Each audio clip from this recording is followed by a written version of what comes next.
साथियों नमस्कार। नमस्कार साथियों, आज की चर्चा को हम पूरी तल्लीनता एवं तन्मयता के साथ इन विषयों पे करेंगे जो अभी बहुत ही ज्वलंत रूप से हमारे इर्द गिर्द मौजूद हैं।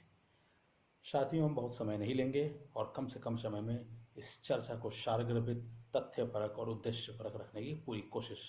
करेंगे। लेकिन इससे पहले कि आज की चर्चा को मैं शुरुआत करूं, आप सबसे एक अनुरोध है कि यदि आप देश में चल रहे किसान आंदोलन के प्रति सहानुभूति रखते हैं तो इस चर्चा को न केवल आप लाइक करें बल्कि शेयर भी करें। और यदि आगे आपको महसूस होता है कि हमारी चर्चाएं, हमारे जो वीडियो अपलोड्स जो होते हैं, जो हम चर्चा करते हैं, वो अगर सारगर्भित हैं, उद्देश्यपरक हैं, तो आप हमारे चैनल को सब्सक्राइब भी करें। लेकिन आप सब्सक्राइब करें या न करें, लेकिन एक मेरा अनुरोध जरूर माने कि यदि आप किसान आंदोलन जो चल रहा है अभी हमारे देश में, उससे अगर थोड़ी सी भी सहानुभूति रखते हैं तो आप इस चर्चा को जरूर लाइक करें और साथ में शेयर भी करें ताकि यह अधिक से अधिक लोगों तक पहुंच सके। साथियों, आज की हम चर्चा जो करने जा रहे हैं, स्वभावतः स्वाभाविक है कि जिसकी बात हमने अभी की, किसान आंदोलन पे हम आज की चर्चा करेंगे। आज की चर्चा हम इस मुद्दे पर भी करेंगे कि किस प्रकार से निरंकुश अल्पसंख्यक प्रतिनिधित्व वाली मोदी सरकार अपना किस प्रकार से बर्ताव कर रही है, व्यवहार कर रही है, और हमारी राजनीतिक व्यवस्था जो देश में चल रही है वो क्या बदल रही है या बदलने की दिशा की ओर अग्रसर है। तो आज हमारी चर्चा इन्हीं तीन मुख्य बिंदुओं पर या विषयों पर रहेगी। साथियों, आपको मालूम है कि लगभग 2 महीने से ऊपर, अगर हम एग्जैक्ट वस्तुतः वास्तविक रूप से अगर हम संख्या की बात करें तो करीब करीब करीब 75 दिनों से काफ़ी अधिक समय से चल रहे किसान आंदोलन के समाप्त होने की ना तो कोई आसार है, ना तो कोई उम्मीद है। जिस प्रकार से यह चल रहा है और जिस प्रकार से किसान भाई हमारे इस आंदोलन के प्रति तल्लीन है, बल्कि कटिबद्ध हैं, बल्कि जिस प्रकार से वो अपने इस आंदोलन में तन मन धन से लगे हुए हैं, उससे ये बिल्कुल महसूस होता है कि वो इसे तब तक समाप्त नहीं करेंगे या वापस नहीं करेंगे जब तक कि जो 3 किसान बिल मोदी सरकार द्वारा अलोकतांत्रिक तरीके से पारित कराया गया संसद में, संसद के दोनों सदनों में, जब तक कि वो इस काले कानून को वापस नहीं लेते, जिसे वो काला कानून बता रहे हैं, तब तक मुझे ऐसा नहीं लगता, बल्कि किसी को भी नहीं लगना चाहिए कि यह शायद देश में किसान आंदोलन की समाप्ति की ओर अग्रसर है। और किसान आंदोलन एक ऐसे मुकाम पे आज पहुंचा हुआ है जहां पे ये अपने बिल्कुल उफान पे है। 75-76 दिनों से चल रहा है यह आंदोलन आज इस ऐसी अवस्था में पहुंच चुका है जहां पे दिनों दिन गांव से गांव, शहर से शहर की ओर यह आंदोलन फैलता ही जा रहा है। तो इसके ना तो कम होने की उम्मीद है, ना कोई आशार है, ना कोई उम्मीद है। कभी कमज़ोर जरूर हुआ, कभी मजबूत जरूर हुआ, लेकिन इन दोनों अवस्थाओं के बीच में यह मजबूत ही होता जा रहा है। और आज ऐसी अवस्था है कि यह निर्बाध रूप से अनवरत जारी है। कृषि संबंधी 3 कानून जिस संसद के दोनों सदनों में, लोकसभा में, राज्यसभा में, सितंबर माह में जिस अलोकतांत्रिक तरीके से पारित कराया गया, वह अपने आप में मोदी सरकार की निरंकुशता एवं अव्यावहारिकता की पराकाष्ठा थी। सभी लोकतांत्रिक मूल्यों एवं परंपराओं की निर्मम हत्या भाजपा मोदी सरकार द्वारा की गई। उससे पहले भी मोदी सरकार ने जून माह में एक अध्यादेश लाकर इन कानूनों को लागू किया था। लेकिन इन 3 कानूनों को लागू करने या पारित कराए जाने से पहले मोदी सरकार ने किसान यूनियनों या राज्य सरकारों से चर्चा या किसी भी प्रकार के विचार विमर्श करने की आवश्यकता ही नहीं समझी। अगर इन्होंने शायद किसान यूनियनों से, किसान संगठनों से या फिर राज्य सरकारों से अगर ये थोड़ी सी भी चर्चा अगर उस समय की होती या लागू पारित कराने से पहले की गई होती, या जैसे कहते हैं कि एक ज्वाइंट पार्लियामेंट्री कमेटी को अगर ये रेफर करके और संशोधनों को, सुझावों को आत्मसात करते हुए अगर इसे लागू किया गया होता तो शायद यह अवस्था या जो किसान आंदोलन जिस रूप में चल रहा है वो शायद आज नहीं दिखता है, नहीं होता। देश आज विकास के रास्ते पे शायद अग्रसर रहता। लेकिन कहा यह जा रहा है कि ये तीनों कानून किसानों के हित में है। सरकार बार बार यह कहने की कोशिश कर रही है या यह बताने की कोशिश कर रही है कि ये तीनों कानून किसानों के हित में है, जबकि किसान ऐसा सोचते हैं कि यह कानून, जो तीनों कानून पारित कराए गए हैं किसान संबंधी, कृषि संबंधी, वो तीनों कहीं ना कहीं उनका अहित करते हैं, उन्हें नुकसान पहुंचाने की क्षमता रखते हैं। जब किसी का नुकसान करना हो, हमें, आपको मालूम है साथियों, जिस अलोकतांत्रिक तरीके से इसे पारित कराया गया, आप जानते हैं हमारे समाज की एक परंपरा है या हमारे समाज में ऐसा होता रहता है कि जब भी किसी का नुकसान करना हो, किसी को भटकाना हो, किसी को बेवकूफ़ बनाना हो, तो उन्हें अच्छी चीज़ों में लपेट कर हानिकारक चीज़ों को प्रस्तुत करने की कोशिश की जाती है। जैसे मीठे गुलाब जामुन में अंदर कुछ भी डाल दें और डालने के बाद किसी को खिला दिया जाए, तो अपने उद्देश्य को पूरा करने के लिए कुछ तत्व या सामाजिक तत्व ऐसा करते रहते हैं, कोशिश करते रहते हैं ताकि नुकसान भी हो जाए या किया जा सके और बदनामी से बचा भी जा सके। एक और जो तथ्य, एक और जो जो हमारे व्यावहारिक रूप से जो हम सभी जानते हैं, अगर हम उसकी बात करें तो हम सबके घर में बच्चे हैं और प्रत्येक माँ बाप की यही कोशिश होती है कि वही खाना या भोजन बनाया जाए जो बच्चों को पसंद है। बच्चों को पसंद होने वाली चीज़ें घरों में की जाती हैं, बनाई जाती हैं, रखी जाती हैं, या ऐसी चीज़ें करने की कोशिश की जाती है जिससे बच्चे भी सब घर में अच्छी तरह रह सकें, उनका विकास अच्छी तरह हो सके। जिन उद्देश्यों की या उनके भविष्य के प्रति जिन उद्देश्यों की पूर्ति माँ बाप चाहते हैं, वो उद्देश्य भी पूरा हो सके। घर को चलाने के पीछे भी उद्देश्य यही होता है कि घर के बच्चों का भविष्य अच्छा एवं सुदृढ़ बने, सुदृढ़ हो सके। सरकार भी माँ बाप के समान होती है, सरकार को भी माई बाप कहा जाता है और देश की जनता सरकार के लिए उसके बच्चे के समान होती है। सरकार की यह जिम्मेदारी होनी चाहिए, या सरकार की यह जिम्मेदारी होती है कि वह बच्चों यानी देश की जनता के अच्छे एवं सुदृढ़ भविष्य के लिए कार्यरत रहे, प्रयासरत रहे, इच्छामुख भी रहे। उसकी सारी ऊर्जा, उसका सारा समय, उसका सारा प्रयास इन चीज़ों में लगा होना चाहिए कि कैसे देश की जनता का भविष्य उज्जवल हो, वर्तमान उज्जवल हो और आने वाली पीढ़ियां भी अच्छी तरह से रह सकें। लेकिन भाजपा मोदी सरकार किसानों को पर संभवतः ऐसे कृषि कानून देना चाहती है जो किसानों को अहितकर लगता है, किसानों को हानिकारक लगता है। वह भी इतनी आनन फानन में, इतनी जल्दबाजी में पारित कराए गए जो अपने आप में संदेहास्पद हैं। संदेहास्पद इन तीनों कानूनों के प्रति संदेह किसानों के प्रति, आम जनता के प्रति भी इस रूप में मौजूद हो चुकी है, आज के समय में इस रूप में घर कर चुकी है कि किसानों के साथ साथ अन्य वर्ग जो है समाज के, जैसे मजदूर हैं या जो उपभोक्ता वर्ग है, वो भी कहीं न कहीं यह महसूस करने लगा है कि यह तीनों कृषि कानून सचमुच में हानिकारक हैं, अहितकर हैं, न केवल किसानों के लिए बल्कि समाज के, देश के अन्य वर्गों के लिए भी। लोकसभा या विधानसभा चुनावों के दौरान हमारे देश में हर समय, हर 6 महीने में, साल भर में कोई न कोई चुनाव आता रहता है। कभी विधानसभा के चुनाव होते हैं तो फिर लोकसभा के भी चुनाव या उपचुनाव होते रहते हैं। तो लोकसभा या विधानसभा चुनावों के दौरान जो किसान इसी मोदी सरकार को या भाजपा को बुद्धिमान, समझदार, शांति प्रिय, पढ़े लिखे दिखते थे या थे,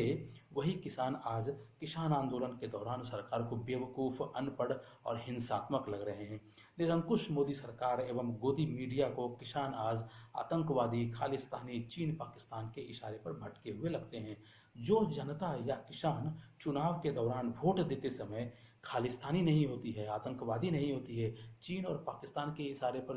वोट देकर के मोदी सरकार को जिताने का काम नहीं करती है, वो सारे वोटर्स या वो सारे किसान आज इन्हें चुनाव आतंकवादी, खालिस्तानी और चीन पाकिस्तान के इशारे पर भटके हुए दिखते हैं। किसान,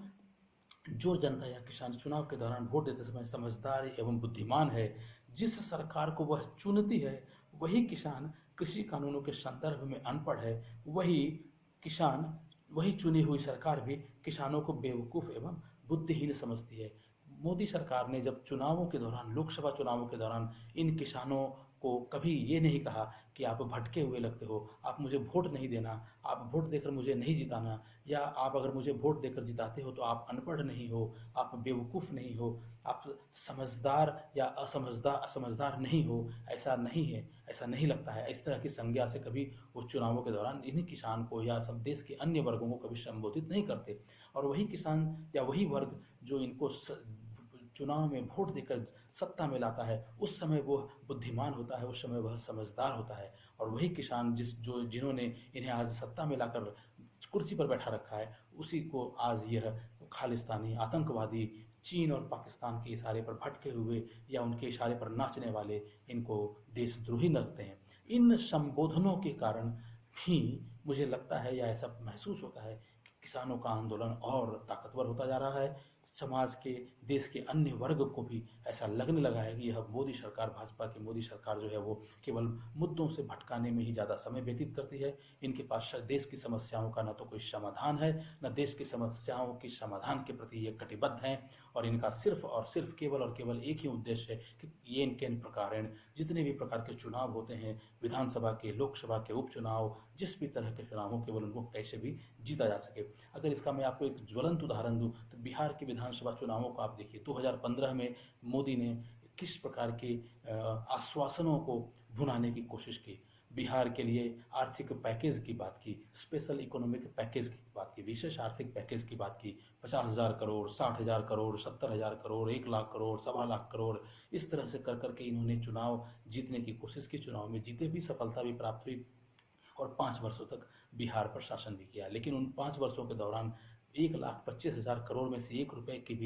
का भी दर्शन बिहार या बिहार की जनता को नहीं हुआ। और 2020 के चुनाव में भी आप देखिए, पुनः इन्होंने किस प्रकार की मतलब आश्वासनों की झड़ी लगा दी। ये भी कहा गया कि जो कोरोना या कोविड-19 जो चल रहा है, जो जानलेवा बीमारी अभी चल रही है, उसकी जो वैक्सीन आएगी वो बिहार वासियों को मुफ्त में दी जाएगी। आज इस पर कोई बात ही नहीं कर रहा। और इस प्रकार के आश्वासनों की, झूठे आश्वासनों की झड़ी लगाकर चुनाव जीतने का इनका एकमात्र एकमेव प्रयास पिछले कुछ वर्षों से सफल होने के कारण यह धारणा भाजपा या मोदी सरकार ने शायद हम लोगों के मन में गाड़ने में या बैठाने में सफल हुए हैं कि कहीं न कहीं जनता इनको पसंद करती है या चाहती है। लेकिन अगर देखा जाए तो इनके झूठ बोलने की परंपराओं ने ही इनको चुनावों में विजय हासिल कराई है। और एक भी आश्वासन या एक भी वादा जो इन्होंने देश की जनता से या कर रखा है, उसको पूरा करने में कहीं भी इन्होंने किसी भी प्रकार का इन्होंने प्रयास नहीं किया है। और अभी वर्तमान में आसाम और पश्चिम बंगाल के चुनावों में जिस तरह से आश्वासनों की या उद्घाटनों की या दावों की झड़ी लगाई जा रही है, वो भी अपने आप में एक बहुत ही सशक्त उदाहरण प्रस्तुत करता है कि किस तरह से ये फिर से आसाम या पश्चिम बंगाल के चुनाव को फिर से ये किस प्रकार जीतना चाहते हैं। अभी हम लोगों ने एक चीज़ और अगर देखा हो, ऑब्जर्व किया हो, अगर हम लोगों ने समझने की कोशिश की हो, तो कुछ अंतर्राष्ट्रीय कुछ ऐसे पर्सनालिटीज़ ने, जिन्हें हम लोग सेलिब्रिटीज़ के नाम से जानते हैं, जिन्हें हम सेलिब्रिटीज़ कहते हैं, कुछ चंद विदेशी सेलिब्रिटीज़ जैसे Rihanna, Mia Khalifa, Meena Harris, Greta Thunberg, Susan Anderson, Susan Sarandon आदि कुछ चल पॉप सिंगर्स कहें या हॉलीवुड अभिनेत्री कहें या जो सामाजिक कार्यकर्ता कहें या जो पर्यावरण कार्यकर्ता कहें, इन लोगों के द्वारा किसान आंदोलन के समर्थन में ट्वीट किया गया या बयान दिया गया, जिसे मोदी सरकार कहती है कि यह अप्रिय है, अनुपयुक्त है और भारत के अपने आंतरिक मामलों में हस्तक्षेप लगता है। मोदी सरकार इसे अप्रिय, अनुपयुक्त एवं हस्तक्षेप मानती है। लेकिन यदि कोई विदेशी सरकार किसान बिलों पर सरकार के पक्ष का समर्थन करे तो वही मोदी सरकार उसे अनुपयुक्त एवं नहीं मानती, उसे वह हस्तक्षेप नहीं लगता है। अब की बार ट्रंप सरकार का नारा देने वाले एवं विदेशों में जाकर दूसरे देशों को लोकतंत्र का पाठ पढ़ाने वाले मोदी पर उपदेश, मोदी के ऊपर पर उपदेश कुशल बहु तेरे की कहावत शायद वो कहीं न कहीं चरितार्थ करते हैं। पर उपदेश कुशल बहु तेरे जैसा होता है, जैसा कहा जाता है कि हम कहें कुछ और करें कुछ, इस प्रकार की अवधारणा या इस प्रकार की व्यवहार वाले मोदी की भाजपा सरकार या भाजपा की मोदी सरकार जो भी कहा जाए, इसमें महारत हासिल की हुई लगती है। दिनांक 29 अक्टूबर 2019 की घटना को अगर आप याद करें, जम्मू कश्मीर में 5 अगस्त 2019 को धारा 370 का एब्रोगेशन किया गया, उसे खारिज किया गया या उसे समझिए हटा दिया गया। और उसके उपरांत जब देश में काफ़ी हो हल्ला मच रहा था तो 29 अक्टूबर 2019 को यही मोदी सरकार ने विदेशी सांसदों को, करीब 27-28 विदेशी सांसदों को कश्मीर बुलाकर मोदी सरकार ने घरेलू मामलों में हस्तक्षेप करवाया। उन्हें 3 दिन तक जम्मू कश्मीर में घुमाया और वहाँ की स्थितियों से अवगत कराया, जबकि अपने ही देश के सांसदों को कश्मीर जाने की अनुमति नहीं दी गई थी। और जब उन्होंने जाने की कोशिश की, उन्होंने टिकट बुक किया हवाई जहाज़ से, वो दिल्ली से जम्मू कश्मीर हवाई अड्डे पर पहुँचे तो उन्हें हवाई अड्डे पर ही रोक दिया गया था। देश में संभवतः बांटो और राज करो के सिद्धांत पर मोदी सरकार सर्वाधिक सक्रिय है। आपको एक चीज़ और अगर यहाँ पर हम उदाहरण स्वरूप प्रस्तुत करना चाहूँ, बताना चाहूँ, तो हमारे प्रधानमंत्री नरेंद्र मोदी जी को रूस की सरकार ने, सऊदी अरबिया की सरकार ने और संयुक्त अरब अमीरात की सरकार ने भी अपने देश के सर्वोच्च सम्मान से नवाजा है। क्या एक भारत के प्रधानमंत्री के होने के नाते अगर उन्हें दूसरे देशों की सरकारें अपनी ओर से इस तरह के सम्मान से नवाजती हैं या इस प्रकार का से सम्मानित करती हैं, तो क्या यह कहीं न कहीं उनके आंतरिक क्षेत्रों की ओर या उनके आंतरिक मामलों में कहीं न कहीं हस्तक्षेप शायद लगना चाहिए। अगर आप अपने यहाँ किसी भी प्रकार के हस्तक्षेप को अगर बर्दाश्त नहीं कर सकते तो आप तो हमारे ऊपर भी ऐसे होना चाहिए कि हम भी दूसरे देश की सरकारों का सम्मान न प्राप्त करें, या अगर कोई सरकार हमें सम्मानित करने की का प्रयास करती है, कोशिश भी करती है, तो हम इसे ठुकरा दें। स्वतंत्रता से लेकर आज तक देश की केंद्र एवं राज्य सरकारें अल्पसंख्यक प्रतिनिधित्व वाली सरकारें ही रही हैं। आपको मैं आगे जो उदाहरण दूंगा उनसे आपको स्पष्ट हो जाएगा कि मेरे कहने के का तात्पर्य क्या है। लेकिन यदि स्वयं को उन्होंने, जब भी अल्पसंख्यक प्रतिनिधित्व वाली सरकारें होने के बावजूद सारी सरकारों ने स्वयं को देश की जनता के ऊपर हमेशा थोपने का काम किया है, ऐसे निर्णय लिए जाते रहे हैं जो देशहित एवं जनहित के विरुद्ध रहे हैं, जो कहीं न कहीं देश को या जनता को उस रूप में उनके उद्देश्यों की पूर्ति करने में असफल रहते हैं, लेकिन फिर भी इन निर्णयों और कार्यों को देश की जनता के ऊपर थोपा जाता है। किसी चुनावी क्षेत्र में यदि यह मान लिया जाए कि 100 वोट हैं या 100 वोटर्स हैं, हमारे देश की जो चुनाव के दौरान चुनाव वोटिंग का जो पैटर्न रहा है या जो वोट देने की जो परंपरा रही है, वो लगभग 60% के इर्द गिर्द घूमती रहती है। 60% वोटिंग होती रही है और उसमें से 35% के लगभग वोट पाने वाली पार्टियां या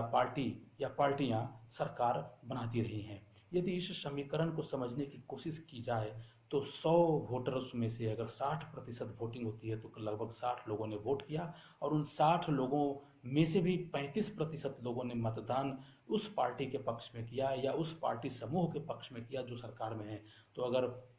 60 को हम 35 से और गुना करें तो लगभग 20-21 ऐसे वोटर्स, नेट वोटर्स आते हैं जिन्होंने उस पार्टी को वोट किया, उस पार्टी के समूह को वोट किया जो आज सत्ता में है या जो सत्ता में काबिज रहे हैं। और यह परंपरा, यह पैटर्न लगभग स्वतंत्रता के बाद से ही ऐसी रही है। और इस वोटिंग पैटर्न के दम पर सरकार बनाने वाली पार्टियां वस्तुतः अल्पसंख्यक प्रतिनिधित्व सरकारें देती रही हैं। और आज की भी सरकार की अगर हम बात करें तो कहीं न कहीं ऐसा महसूस है, ऐसा आप सोचेंगे या ऐसा सोचने को आप मजबूर हो जाएंगे कि जो वर्तमान की भाजपा की मोदी सरकार है वह भी अल्पसंख्यक प्रतिनिधित्व वाली सरकार है। इस नज़रिए से निरंकुश मोदी सरकार एक अल्पसंख्यक प्रतिनिधित्व सरकार, माइनॉरिटी रिप्रेजेंटेशन गवर्नमेंट होने के अलावा और कुछ भी नहीं है। यानी यदि कहा जाए तो यह कुछ लोगों की ही सरकार है। भाजपा मोदी सरकार या गोदी मीडिया किसान आंदोलन को कुछ लोगों का आंदोलन बताकर दमन करने की कोशिश में है। यह जो किसान आंदोलन चल रहा है, इसे बार बार हमें सुनने को मिलता है कि भाजपा की मोदी सरकार जो है या फिर जो गोदी मीडिया है वो यह कहती है कि कुछ भटके हुए लोगों का आंदोलन है या कुछ भटके हुए किसानों का आंदोलन है। वस्तुतः यह जो सरकार है, मोदी सरकार है या जो भी सरकारें अब तक रही हैं, एक्चुअली में वास्तव में देखा जाए तो वह सरकारें ही अल्पसंख्यक प्रतिनिधित्व वाली सरकारें हैं। यानी कुछ लोगों की सरकार है, तो कुछ लोगों की सरकार होने के नाते किसी भी आंदोलन को कुछ लोगों का आंदोलन बताकर दमन करने की जो नीति रही है वह कहाँ तक उचित रही है। जो सरकार स्वयं कुछ लोगों की है या अल्पसंख्यक प्रतिनिधित्व सरकार है, उसे किसान आंदोलन को कुछ लोगों का आंदोलन बताने का नैतिक अधिकार बिल्कुल ही नहीं है। कुल मिलाकर साथियों, यदि देखा जाए तो भाजपा की केंद्रीय मोदी सरकार और देश के अधिकांश राज्यों की सरकारें न केवल दिशाहीन है बल्कि अक्षम, अयोग्य, जन विरोधी एवं देश के हितों से काफी दूर है। मोदी सरकार इन सारी सरकारों का सिरमौर होकर देश के संघीय ढांचे को भी बिल्कुल तहस नहस करने की ओर अग्रसर है या फिर तहस नहस करने की ओर लगभग अपने प्रयासों में शायद सफल है या पूरी कर चुकी है। साथियों, इस चर्चा को विश्राम दो और आज की यह छोटी सी चर्चा जो हमने करने की कोशिश की वो कहीं न कहीं हमारे लिए एक ऐसी अवस्था प्रस्तुत कर रही है कि जो शायद वर्तमान में जो हमारे साथ एक राजनीतिक ढांचा या राजनीतिक व्यवस्था जो मौजूद है, शायद वो कहीं न कहीं उसे बदलने की ओर अग्रसर है। पुनः साथियों, यह अनुरोध करते हुए कि आप यदि किसान आंदोलन के प्रति सहानुभूति रखते हैं तो इस चर्चा को आप शेयर भी करें, लाइक करें और शेयर भी करें ताकि अधिक से अधिक लोगों तक पहुंच सके और यह किसान आंदोलन और भी मजबूत हो सके या एक ऐसी मजबूती को प्राप्त कर सके जिससे इसके उद्देश्यों की पूर्ति हो सके। साथियों, इस चर्चा को विराम देता हूं और आप सबको बहुत बहुत धन्यवाद भी देता हूं। साथियों, भविष्य की शुभकामनाओं के साथ बहुत बहुत धन्यवाद।